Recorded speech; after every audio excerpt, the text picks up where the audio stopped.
Hello, River of Life Church family. I wanted to bring you to the sanctuary today and to our property just to kind of show you a few things that may look pretty different from the last time you were here the first week of March, especially as we get ready to come back to our first in-person service on June the 7th. First thing you're going to notice when you walk up to the property is that this door will be propped open. It's not propped open today because it's raining. When you get here, you'll have the door propped open. You won't have to touch the door. You'll see a sign that says, "Do you feel sick?" If you're sick or have been sick the last 24 hours, please do not enter.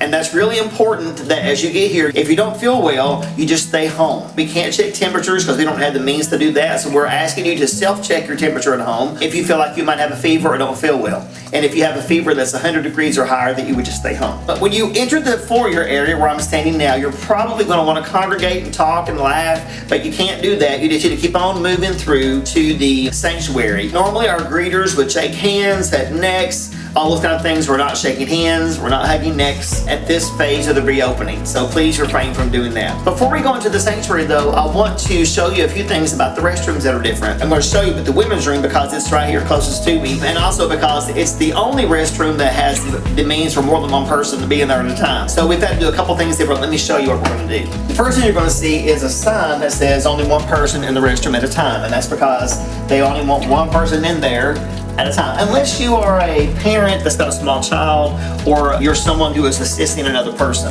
And when you go in, ladies, one thing you've probably not been used to doing, but men have been used to doing it because they only have one person at a time in there, is locking the door. So when you come into the restroom, ladies, just make sure you push the button to lock the doorknob. That way nobody else can come in and we have one person at a time. Otherwise, we have to post someone at the door to maintain the flow. We don't want to have to do that. Just make sure you lock the door behind you. After you've used the restroom, you need to come over to the sink and make sure you use plenty of hot water and soap. Wash your hands for at least 20 seconds. At that point, we should have some antiseptic wipes here. We're going to do a separate video later about that. You'll need to take that and go back and trace your steps and wipe down everything you touched, including the light switch and the door handle. And then you get rid of that, and then you just open the door to leave, because by then you have a clean hand, the doorknob has been wiped. So, and then you go into the sanctuary. So let's go there. So before you enter the sanctuary, you'll notice that our sanctuary doors are propped open. They will be propped open, and they will remain propped open, so nobody should have to touch the doors as you're trying to get in or out of the sanctuary. And also notice we have signs up to remind you about social distancing. Do your best to keep 6 feet distance between you and someone from outside your household. And actually, as you come into the sanctuary, you'll see we've spaced the chairs to accommodate that. So let me show you what we've done. So when you enter the sanctuary, you're going to find that when you walk through the doors, there is 6 feet of distance on your right and 6 feet of distance on your left between the chairs and you walking in. That will help you get in without having to pass by a lot of people. When you go to your seat, you'll still have to probably pass by people less than 6 feet, but just do your best to maintain social distancing. You're also going to notice when you walk in the sanctuary that we have a hand sanitizing station over here to your left when you walk in. And we will have dispensers. Right now we have spray bottles. This is the only bottle of gel that we have in the building. That's not enough for everybody. We'll have some sanitizing liquid, hopefully with some automatic dispensers. If we don't have the automatic dispensers in yet, then you'll just use the spray. You just spray your hands 2 or 3 times, just like a mist. Put it down and then wipe your hands until that's dry. If you need to use the hand sanitizer, it's there.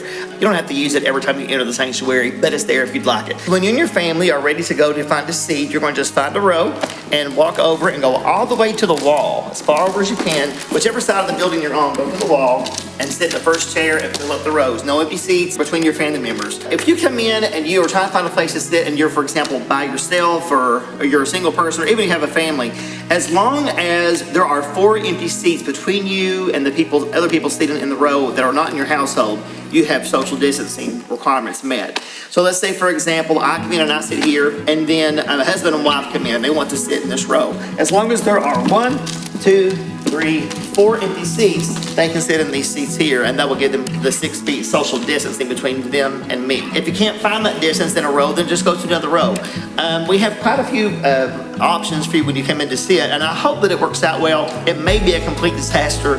We're going to do our best to try. The last thing I want to talk about just quickly are face masks. You are encouraged to wear a face covering while you're in the room. You're encouraged to wear it while you're doing praise and worship, especially when we're singing, but I'm not going to require it. I don't know that I can require you to do that. We're going to try to have some face coverings available here in case you don't have one, but you'd like to have one over your nose and over your mouth, just like this. Remember, it's not to keep you from getting sick, it's to keep somebody else from getting sick. if you happen to be contagious and don't know it. If you wear a face mask, that's wonderful. If you don't wear a face mask, I'm not going to say anything. We just would be glad to have you on June the 7th. So we hope to see you then. We're going to be having some further updates, especially this Friday at 7 o'clock on May 22nd, our Zoom call. Please log in to Zoom when we get the information out and be ready with your questions. By now, you would have also received through email our opening plans. You can kind of see some of the specifics as well.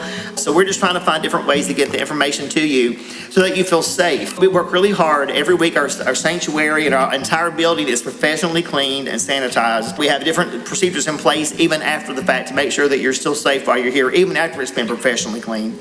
We just want you to feel comfortable. If you would like to come, we'd love to see you. So we'll see you on our Zoom call on Friday night, May 27th at 7 o'clock. Thanks for watching, and more information to come soon. God bless.